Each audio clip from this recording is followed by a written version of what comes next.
Hi, welcome to the HTML basic tutorials. I'm Codit, and in this tutorial we'll be looking at the basis of HTML, such as how to structure a web page using HTML tags such as the heading tags, the paragraphs, the links, and the images. We'll also be looking at the font tags and inputs. We'll look at why semantic tags like headers and footers matters. We'll also be looking at the Html5 features, working with videos and audio tags. So let's get started.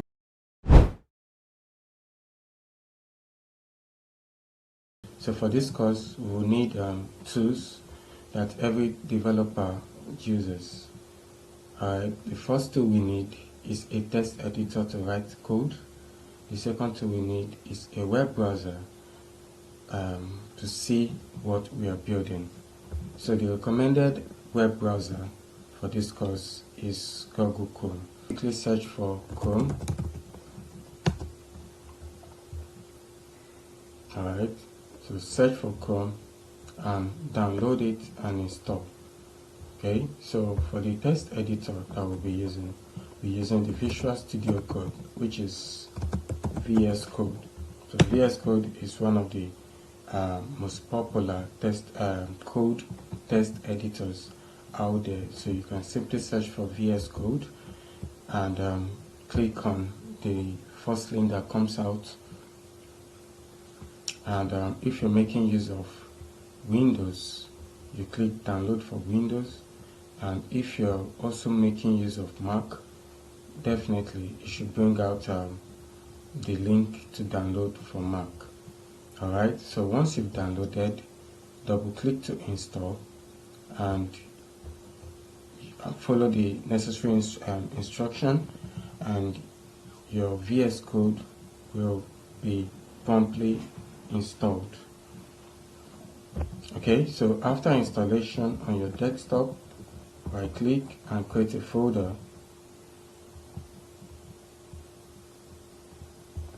That says HTML. So this is the folder we'll be using for the tutorials or for the lessons. So once that folder is created, let's see how we can open up this folder on the Visual Studio Code. We have different methods that we can use to open up a folder on the VS Code. One method is to right click, and you can see this open with code option. So this open with code option can be checked when you are installing your VS Code. So once you have checked that, you can open up your folders using the open with code option. So another method is to open up your VS Code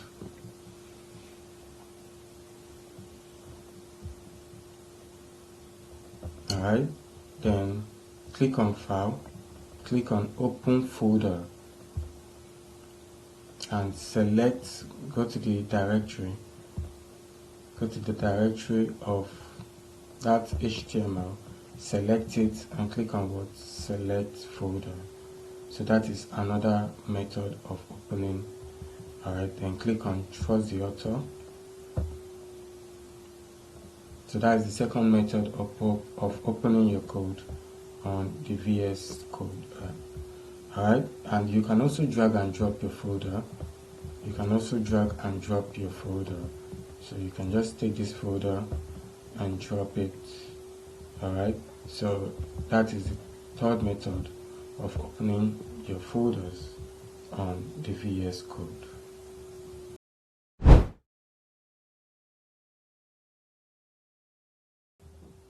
Alright, so since you've opened up that folder on the VS Code, let's take a look at what HTML means. Alright, so HTML means Hypertext Markup Language, and it's a standard markup language used to create web pages. It is used to structure and format content on the web, including text and other multimedia elements. HTML consists of a series of elements that are represented by tags, which are used to define the structure of a web page.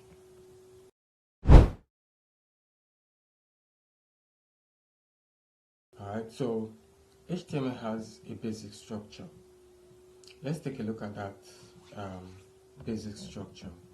Before we get started, let's open up the Explorer tab if it's closed on your VS Code. Alright, so you can toggle to open and close it.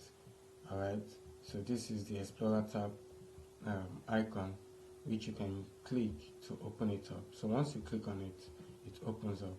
So on this icon that says new file, click on it. Let's see how we can create our first file. So you simply type out the file name, let's say index, then HTML has an extension of .html, so this makes it a web page. So once you've added the extension, click on the enter key. Alright, so HTML has a page structure, a basic page structure that consists of the doc type, which tells us the version of the HTML. Then we have the root HTML elements. Okay, so all HTML tag, or basically most HTML tag, has a corresponding closing tag, just like your HTML root element. So you can type out the doc type. Alright, so using the VS Code shortcut, you can autocomplete, or you can type it out yourself. Doc type HTML. Okay, then you can have what? The HTML root element. So in between your HTML root element, you have the head and the body. So the head is used to contain HTML metadata for SEO optimization, and you have your title in between the head tag, and you can also have an external link such as your external CSS files, external fonts, your external icons. Okay, so let's call up the head and we place the title tag in between. So title. So this title tag can be used to add the title of our web page. So let's just say title of the page. So on the body, you can simply call up the body tag before the HTML closing tag. So the body tag holds the content of the HTML page, the visual content of the HTML page, what you see on that page, what you use to navigate. So it holds the visual content of the page. So this can be the virtual content of the page.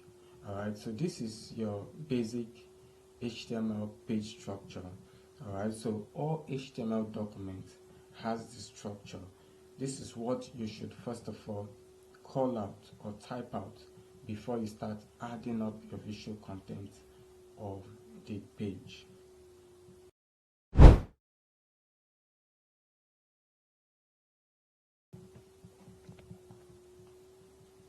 Alright, so let's see how we can view this basic HTML file on our web browser. Alright, to do that, you can use a simple tool or a simple extension that the VS Code provides. So once you click on this extension, alright, click on the extension and search for a live server. Okay, so live server is a local server that you can use to view the content of your HTML files in a web browser. So quickly search for it and install it if you don't have it. Then one more tool you may also need is the Prettier. Alright, so search for Prettier. So Prettier is a code formatter that you can use frequently to format your codes.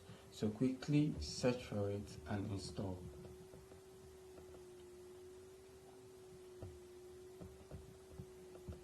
So once you've done that, you should see an icon, alright, at the bottom of your VS Code that says go live. So you can click on it to view that HTML document on your default web browser. So it opens up that page on your default web browser. As you can see now, we have the visual content of our page test being displayed on our Chrome. Alright, so apart from using the live server, you can also right click on the index.html file, then click on copy path, then open up a browser of your choice, then paste the path, then hit the enter key. Alright, so that method can also be used to reveal the content of your HTML document. Alright, you can also right click on the Explorer tab, then click on Review in File Explorer. Then you can see that the index.html document file is just like a web page. Alright, so once you name a file .html, alright, the file looks like or is a web page. So you can double click on it also to open up that page in your default web browser. So these are the three methods that you can use to view your page on your web browser. But using the live server is recommended, because once you add more content to your page, alright, let's say content added. So you can see that on your the tab, right, where that page is hosted from the live server, it automatically updates your page. Alright, you can see that it says content added. But on the other ones where we used the copy path and we double clicked, you have to first of all refresh your page before the new content gets added. So when it comes to development, it's best to use your live server so that you can view the content of what you've added immediately on your web browser. So as you add up your content, it automatically gets updated on your web browser. And in order to still achieve that, you can as well go to File, then hit the autosave check. Alright, so check that autosave so that you won't bother always saving your content. So the autosave automatically saves your content, which then gets applied on your live server. Alright, so we've talked about the HTML basic structure. Now let's see a better way to call this up.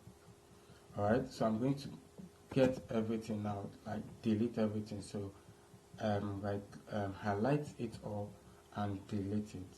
So using the VS Code emmet abbreviation, you can simply call up your structure by hitting the Shift 1 on your keyboard. So when you press Shift 1 on your keyboard, you can see it says what?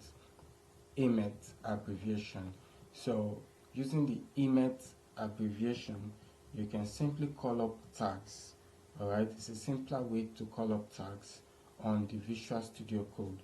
So once you've used hit the Shift 1 on your keyboard, you can see it shows like the exclamation point character.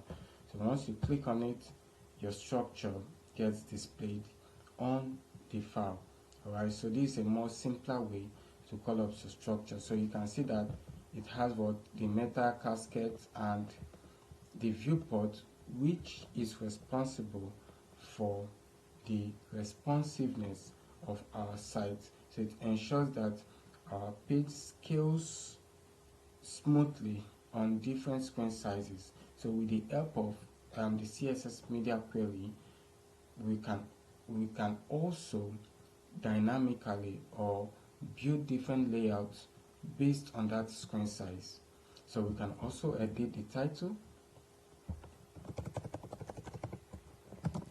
This is the title. Alright, we can also add the visual content. This is the visual content. Okay, so with that, you can refresh your browser and your content will be added.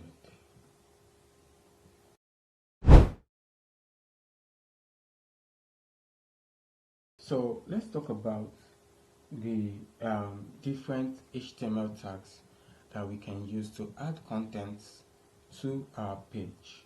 The first one is the heading tags. The heading tags are defined using H1 to H6. They are used to index the structure and content of your web page. So the H1 tag is defined as the most important heading, while the H6 tag is defined as the least important heading. So we can simply call that up using what? By using your less than sign, then H1, then you open up your tag, then you close your tag. So in between you have what? Your heading 1. Then you have the next tag, heading 2.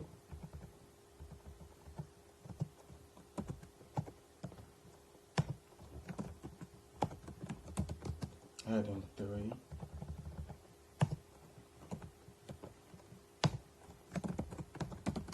Heading 4.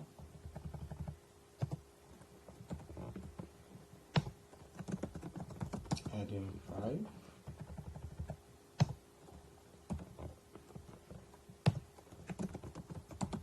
Heading 6. So the heading tags are used to write or add bolded content to your page. So they can be used to add bolded text to your page. So as you can see that this is the heading 1. So the heading 1 comes out bold, comes out big. Okay, so by default it has a font size of 32 pixels, while the H6, alright, which is heading 6, has a font size of 10.72 pixels. So with this you can add bolded text to your page.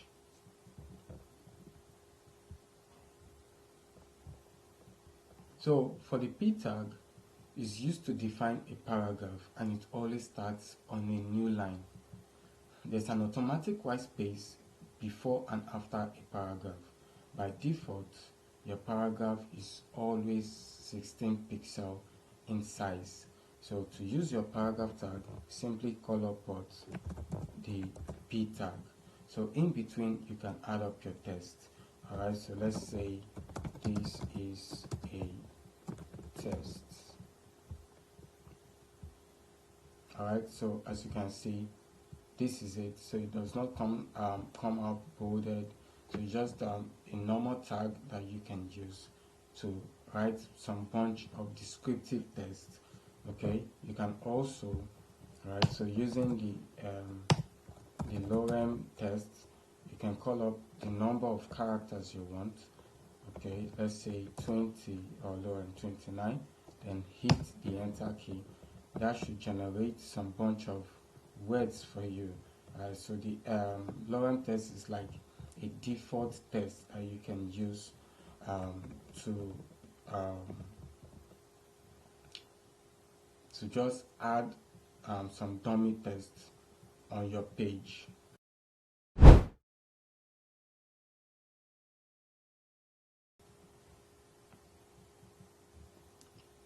Comments. So in HTML, comments are used to add notes or annotation within the code that are not displayed when the web page is viewed in a web browser.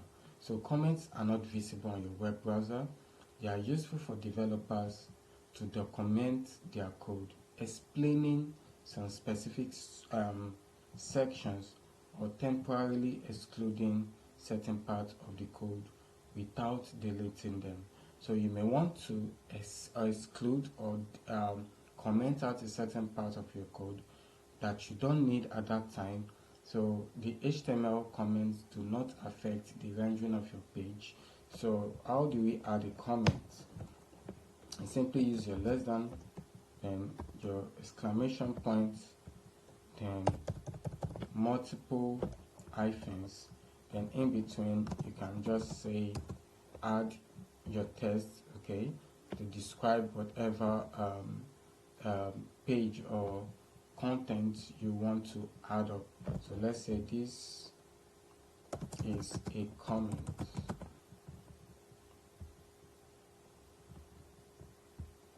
Alright, you can see that it's not visible. So comments are not visible on your page. So I can describe this. Let's say this is a paragraph. Alright, so comments are useful for developers to document their codes. We can also exclude some certain portion of our codes without deleting them by simply highlighting the text or highlighting the whole tag, then use your control and forward slash.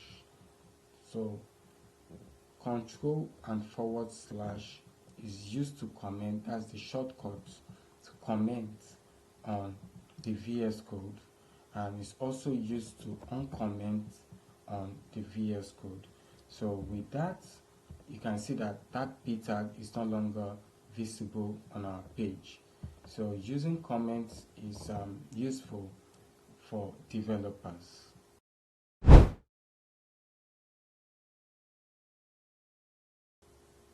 We can also format tests, right, by making them bold or making them italic or making them superscript or subscripted.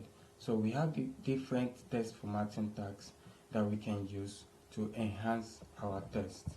So for example, I can use the mark tag. Alright, so let me just call up some tests. So Html5. So the mark tag is used to highlight a bunch of tests. The bold tag is used to make a text bold.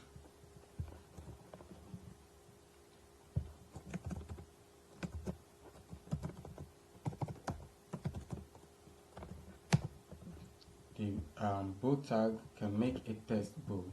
You also have the strong, which also does that. So you can still call up strong.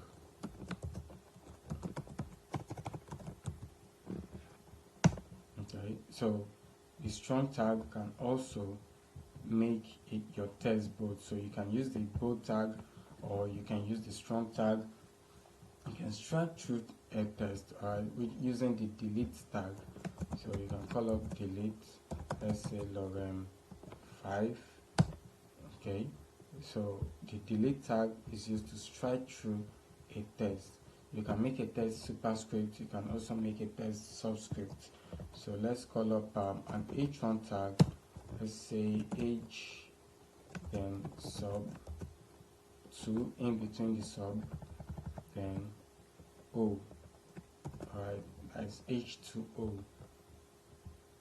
Alright, so you can see the text displayed. And also you can have a superscripted text. So let's say h1 again, let's say x, then soup. So in between the superscripted tag you place 2, which is equivalent to x squared. So these are the methods that you can use to enhance your text, to format your tests.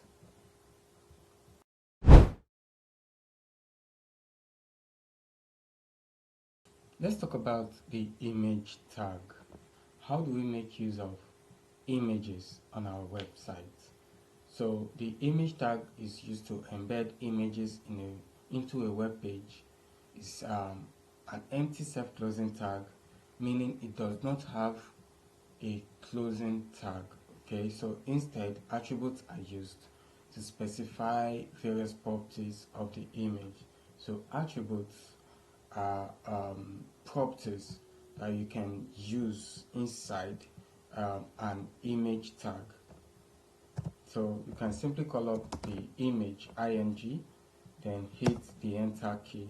So the image has two types of attributes, which one is the source attribute and the other is the alternate attribute. So this alternate attribute is the alternative text. Just in case your image is not visible, the alternative text can take the place of the image. The source attribute specifies the location of your image, so you can simply use an internal image or use an external image. To make use of an internal image, you can simply copy up the image and paste it on your HTML folder, or you can create a folder, an image folder, to separate your images from your HTML file content. So I'm clicking on this icon, I can type out images, alright, which creates a folder for us, then hit the enter key. So how do I get an image right into this folder? I can simply right click on the folder, then click on review in File Explorer. Okay, so that will give me access to my File Explorer windows, so I can navigate to any part of my system, then get some images and paste on that folder, just like going to the downloads. Okay, so I can copy up alright, the coded logo, then come back here to paste, alright, to paste. So then how do I use it on my page? To use this on your page, you can simply use the dot and / to locate your files and folders on that root HTML folder. So this is a root HTML folder, so you can locate your images folder directly using the dot and / When you use double dot and /, that takes you one step out of that folder that you're working on. So it's actually a good practice to always have all your folders and files inside the root folder, so that it will be easier to upload when hosting your page. So click on the images, then select the particular image that you want to use. Our images has different extensions. We have the one of JPEG, you have the one of PNG, you have the one of SVG, which is the scalable vector graphics, you have the one of GIF, that is the graphics interchange format. So do ensure you identify the extension of your image before adding it up. So once you've added it, you can see that our image comes out big. So how do we reduce the size of our image? To reduce the size of your image, you can use what? The width and the height attributes.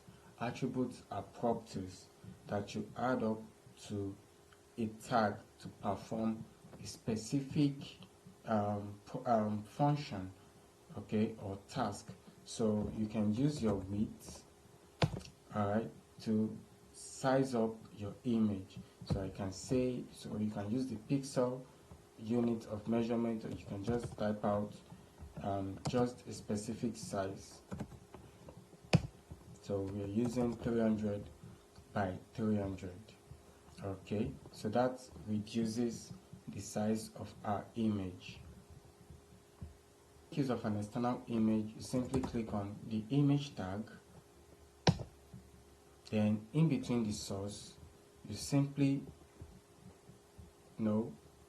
open up that image URL. Let's say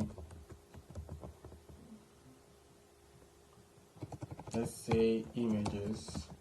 So I'm searching for any image on the web, so I can use any of these images. So I can click on this. Okay, so how do I make use of this image on my web page? I can right click, then click on copy image address.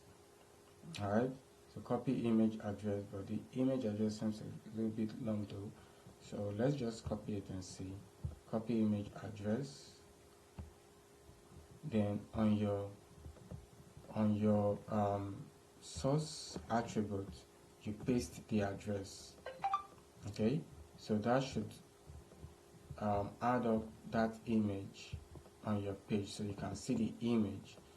Alright, so using the width and the height attributes, you can also control the size of that image. So you can simply click on call up your width, let's say 300, and height 300. So that should resize your image. So using the width and height, you get to what? Resize your image. So your images can be used internally, your image can be used externally. But the difference between both of them is that once you're not connected online, right, your external image won't be visible on your page. But once you're always connected, your external image will always be visible. And another thing is that once the hosting service or the hosting providers of that image gets it deleted from the server, it also gets deleted from your page. So do ensure whenever you're using an external image, you use from trust some resources that provides free images for designs and the rest of it.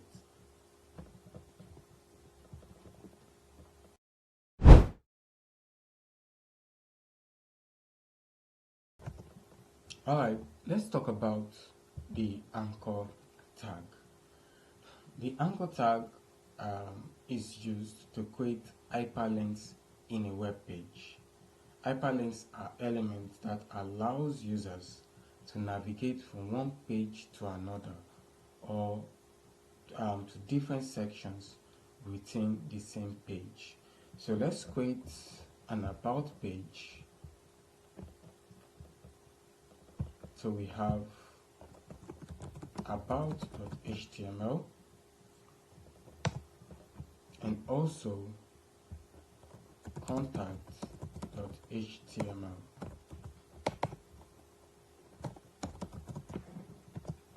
So calling up our structure, so we have shift 1, remember, hit the enter key, so we have about us. Okay, so this, so we have the h1 tag, about us page. Okay, then on the contact.html, repeat same process.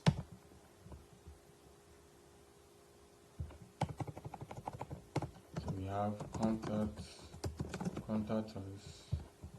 So we have an h1 tag that says get in touch with us now. Okay, so how do we link up these web pages together? Simple as using the anchor tag. So the anchor tag provides that navigation from one page to another. So to use that, you can simply call up the anchor tag, key the enter key, that should generate the anchor tag. Then in between that opening anchor tag, you can see it has an attribute, and we said attributes are properties, okay, that you add up to an element.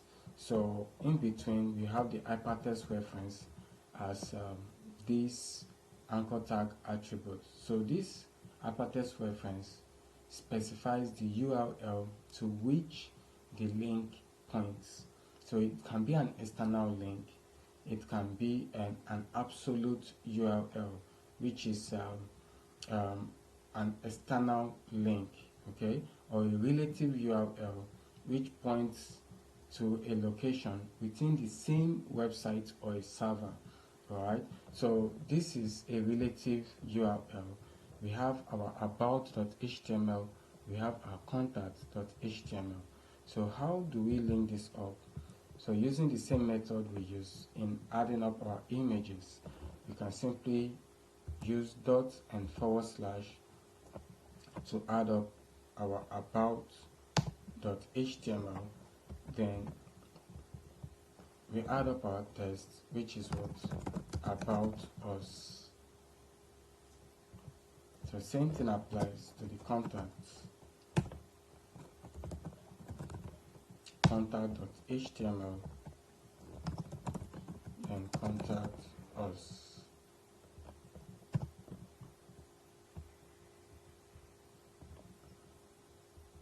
Okay, so as you can see, you have what?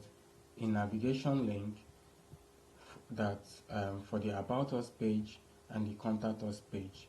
So once you click on the contact us, it navigates toward the contact us page, and once you click on the about us, it navigates towards the about us page. So I have a challenge for you. So quickly pause the video and add on the about us page, add a link, add an anchor tag that takes you directly back to the home page, which is the index.html page. So quickly pause the video and do that. I believe you've done that. So to work that out, I can simply call up the anchor tag. Then we have what? dot / index.html. Then you have what? Home page. So the index.html file is usually the home page of the website. So we can simply click on the home page and get redirected back to our home page.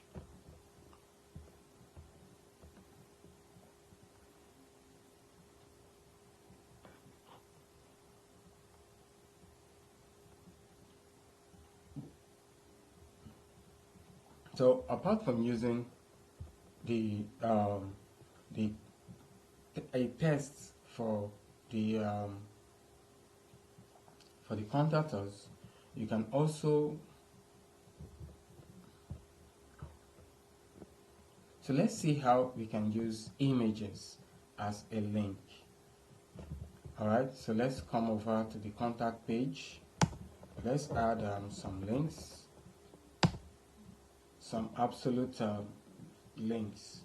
So we have let's say https://facebook.com/ let's say Facebook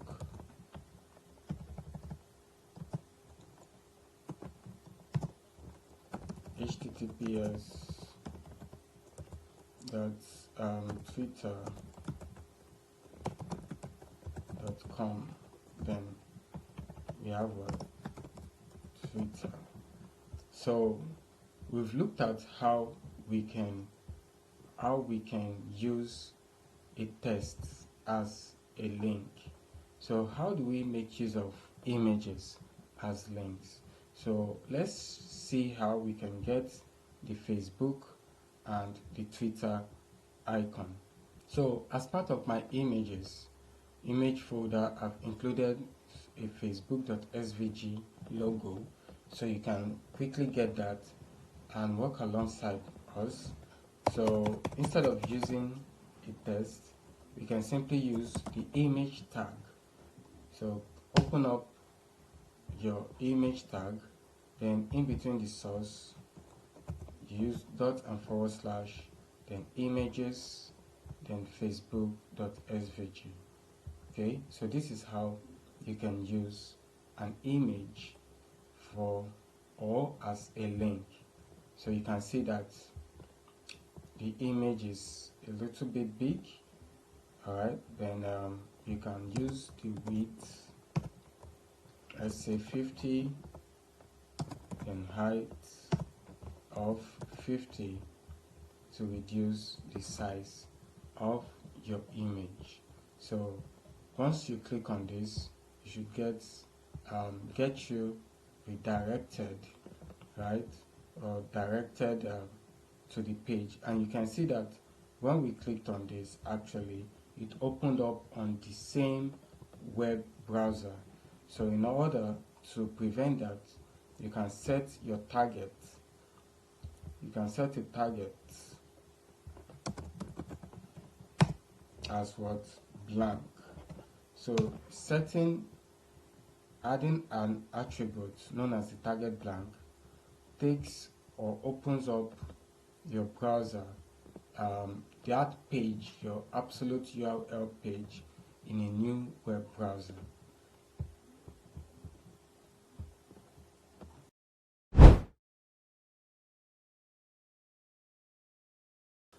HTML provides several tags for creating lists. The two main types are the ordered list and the unordered list. Each list contains an list items that defines individual items in the list. So this is an overview of these tags. So we have the ordered list, and we have what? The list item. So let's say item 1,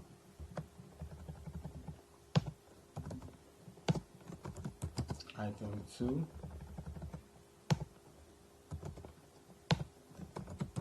item 3,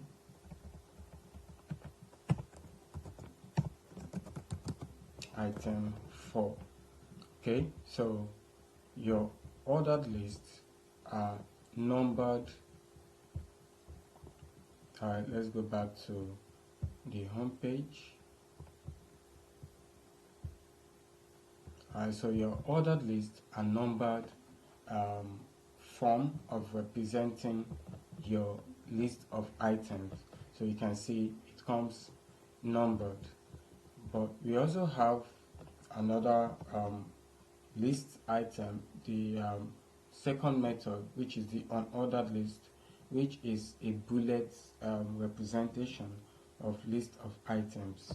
So you can call up your UL, which stands for unordered list, then in between you can list your items. So you have item 1,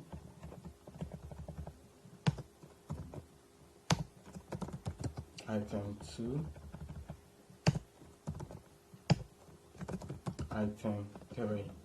So your UL is a bullet representation of your list, while your OL, which is ordered list, is your number representation of list. And apart from that, the unordered list is used to create navigation menus, organize your content, and other structural elements of your web page. So apart from using the UL to do that, you can also use the ordered list to achieve that. But how can we use the UL to create navigation menus?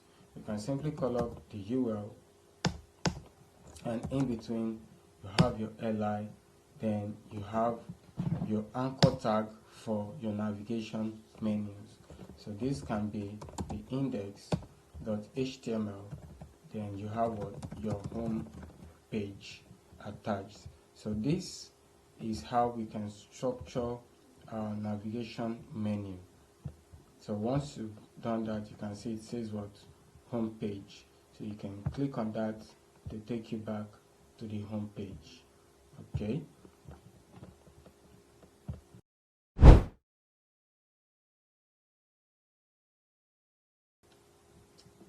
The form tags is used to create an HTML form that allows users to input data. Forms are a fundamental part of web development, enabling users to submit data to a web server for processing. The form tag contains various form elements such as the input fields, the buttons, checkboxes, radio button, and more. So let's take a look of examples of how forms are used. So on the contact.html, simply call up the form tag. Okay, so form elements has different tags. We have the labels, we have the inputs. The labels are used to describe what the user needs to enter in the input, just like a descriptive text. So you can simply call up, let's say, username or first name or last name. So in between that, you can call up your input. So we have different types of inputs that you can use. So let's explore these types. We have the first one, which is the input type of text that allows a user to enter text-based input. Okay, so let's go to the contact.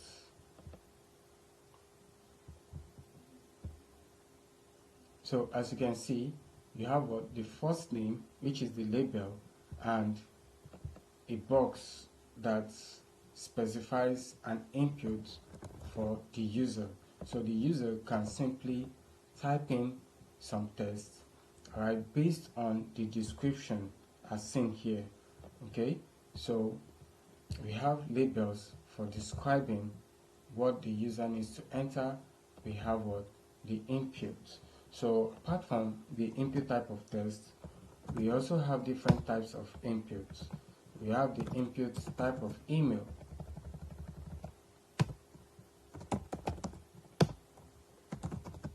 Input type of email that allows email-based text. So it ensures that a user actually enters an email address. So this is like an HTML5 email validation method, because once you don't enter a valid email address, let's say this, right? So once we have, all right, so you can see it says please include at in the email address. All right, so it's missing an at, so it ensures that it enters the specific email address characters in that box. We also have the input type of password.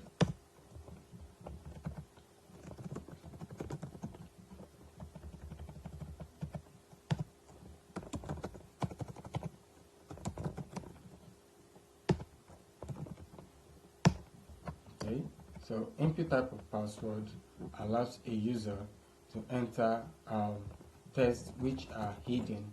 Okay, so that is what the input type of password is all about. We have the input type of file.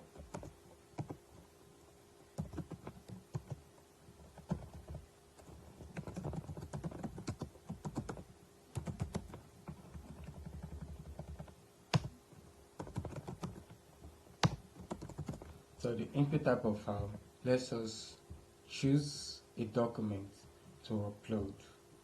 So you can click on this, then brings out your File Explorer tab where you can upload any document. We have input type of, alright, let's say radio button. Alright, so let's use the input of radio. So we have input type of radio.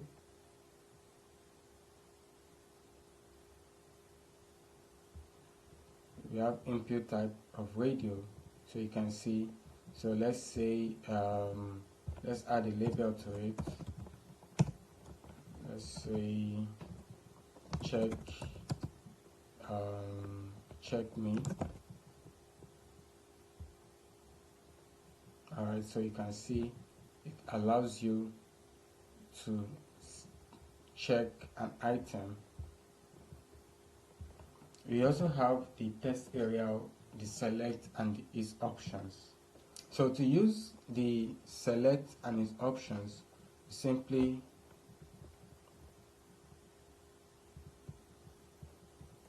call up the select.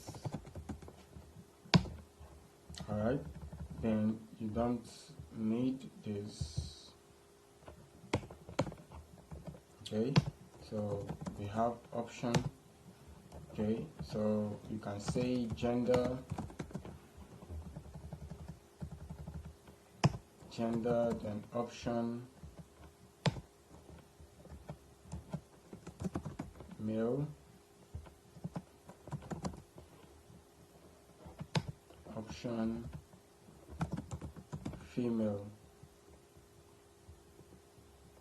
Okay, so that should let you choose. Okay, that should let you choose from a list of options, and you can also make one the default value. Okay, so just in case the user doesn't choose any option. Okay, so that means the data, the gender is submitted to the server directly. What about using the test area?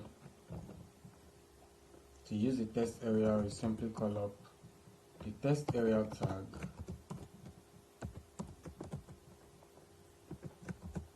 Okay, so the test area can have rows and columns. So let's say columns, let's say 30, then rows, then so you can add column and rows, and you can also expand your test area. Special form tips. Okay, so on the input type of file, you can include the attributes of multiple. So it lets you upload multiple files at the same time. And you can also spell check, or still on that input type of file, you can use the accept attribute to specify the type of file you require your users to upload. For example, I can say accept the JPG as a format, as if I want my users to upload just images. Then I can also specify .png, so it allows my users to only allows them to only upload images. So once I go back to my downloads, you can see it only shows us. If I go to my video, you can say no item match your search.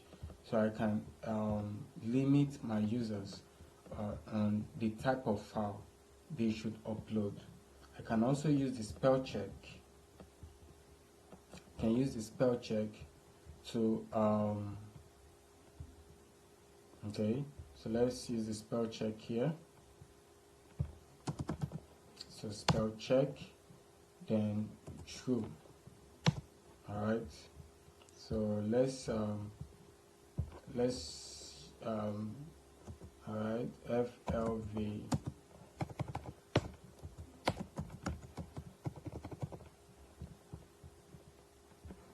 So the spell check is used to check your spellings. You can also specify the language as well, all right, for your spell check.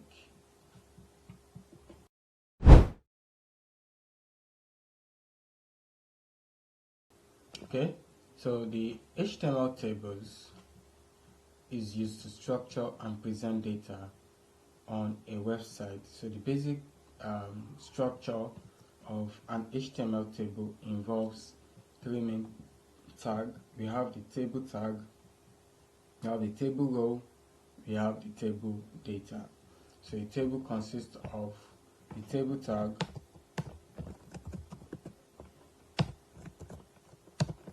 then you have the table row, and you have what? The table data. So a table can also have table header, which is the TH. Let's start from there, which is table head. So let's say header 1,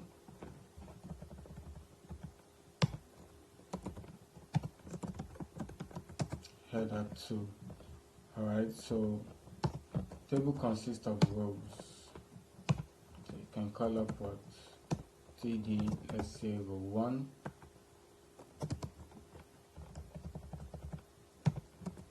this is row 2, and cell 2. So this is the second cell, this is the first cell. So you can call up multiple row 1,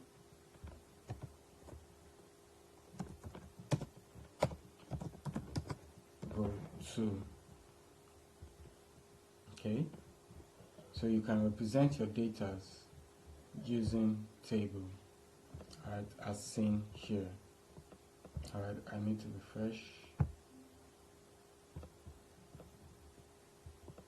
Okay, so you can see you have what your table header, and you have your first cell, you have your second cell.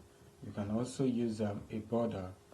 Alright, you can also use a border on your table. Simply calling up the border, specifying the width of your border. I'm using 1 as the width of my border. Okay.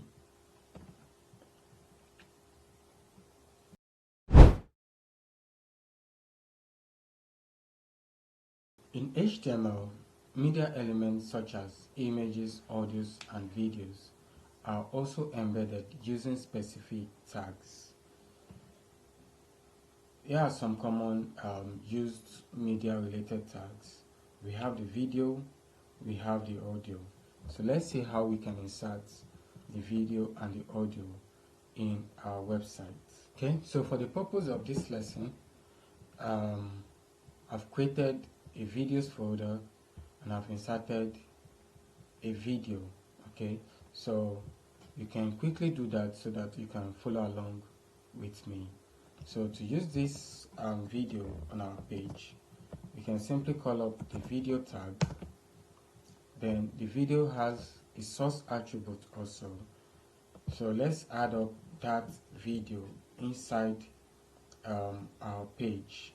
So using the dot / we get to what? Select the video, then the videos folder, then add up the video.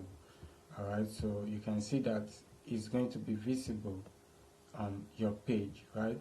So how do we control the size of our video? You can simply use the width and the height attributes. So the width, let's say 300, height 300,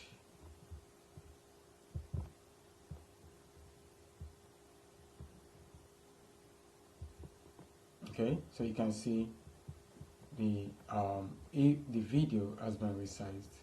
So how do we make our video playable? We simply call up the controls attributes. So the controls displays audio controls such as the play, pause, and the volume. So you can simply call up the controls, alright, which adds all of these properties. So you can see that once you can press play, then you can play your videos. You can also view full screen. You can download the video as well. Okay, So the controls attribute displays your necessary controls, your audio controls. So you can remove the volume. Yeah, so let it play without the volume. Actually, this is one of my tutorials which you can actually check out on my channel. Okay, so same applies to your audios. So to call up your audio or to add an audio, simply call up the audio tag, and in between the source attributes you add up your audio file.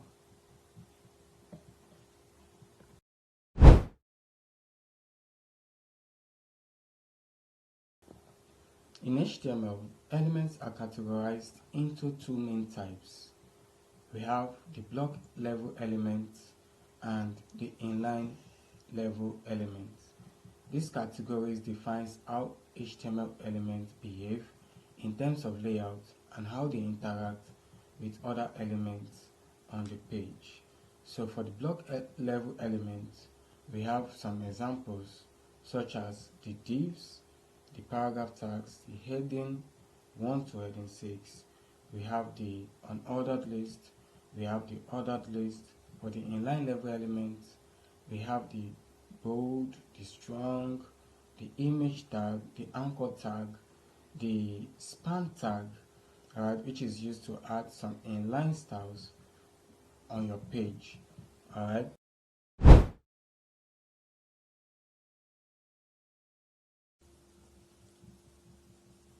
Semantic elements are tags that carry meaning about the structure and content of the document, making it more readable for both developers and machines. Semantic element provides information about the content they contain, rather than just specifying how the content should be styled. Using semantic elements improves accessibility and search engine optimization. Why do we use semantic elements? Like I said, improved accessibility. So screen readers can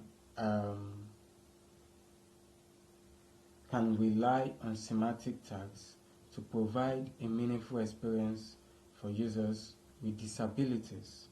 For example, a nav tag specifies a block of code or a block of navigation link, making it easier for screen readers to identify as a screen menu. Better search engine optimization. Semantic elements helps search engines understand the structure and context of your content, improving how our website is indexed and ranked.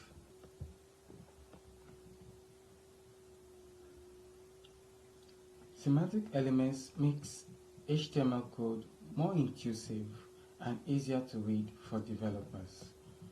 Further, future developers or collaborators can quickly grasp the purpose of different sections of the page. Modern browsers use semantic elements to render content more accurately and consistently. How to use semantic elements to structure a website. Identify the purpose of each section.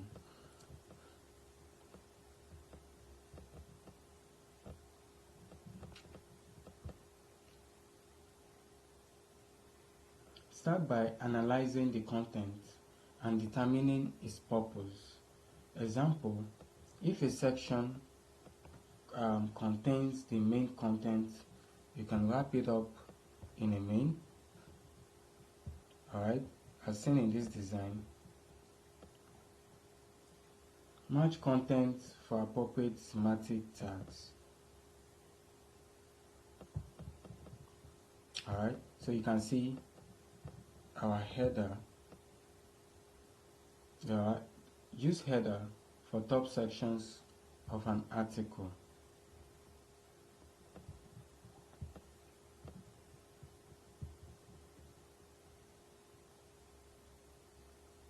Use nav for navigation menus.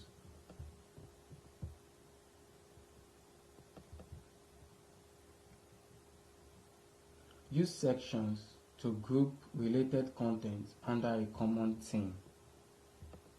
Use article to place standalone places. Use footer for the bottom section of your page.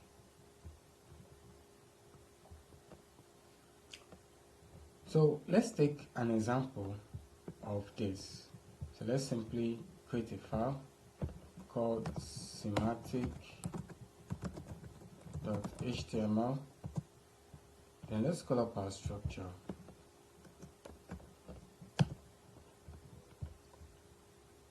So let's say semantic tag.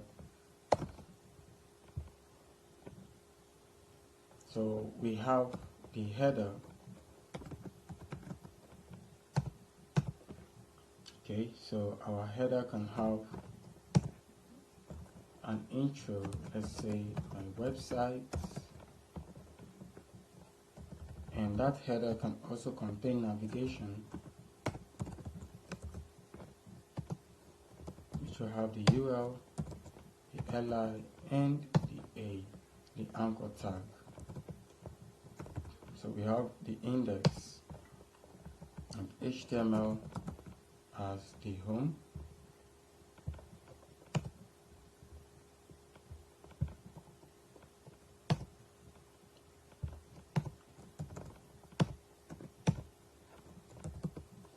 We have the about of HTML as the about.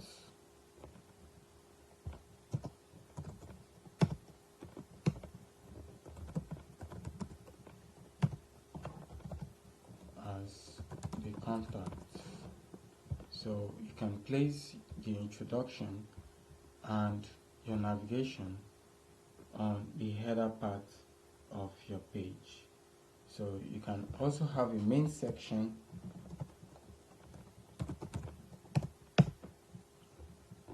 which can have the section tag. Okay, so we can call that and give that an H2 that says welcome.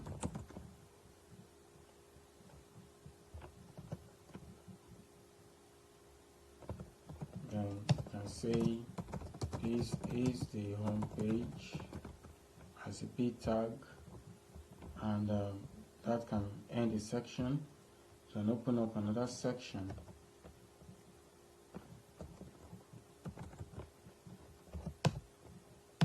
That still says this is the about section.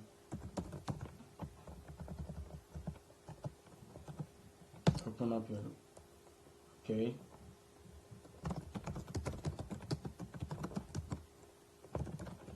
So then you have your footer.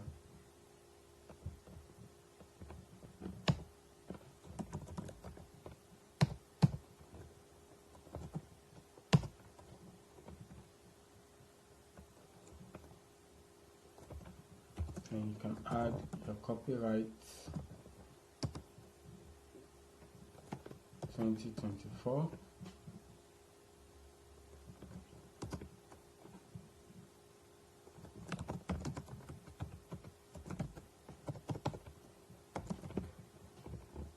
Okay, so this is how you can use the semantic elements to properly structure up your page. So once you go live,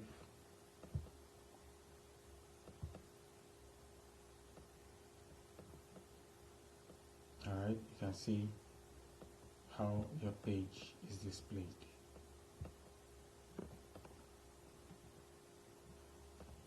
So semantic elements are the foundation of a well-structured web page.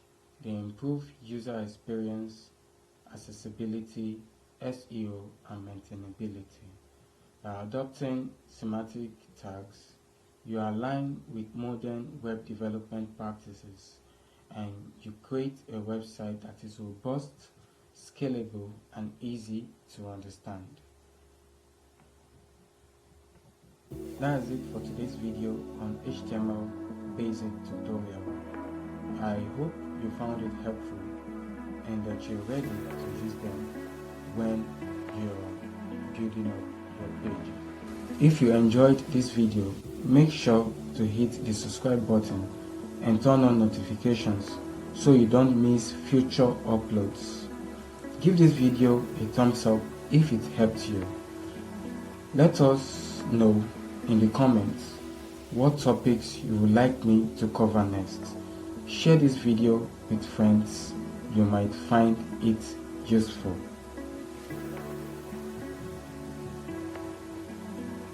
Also check out our playlist for more tutorials on web development. Thank you so much for watching and being a part of this community. Keep coding, keep creating, and we'll see you in the next video.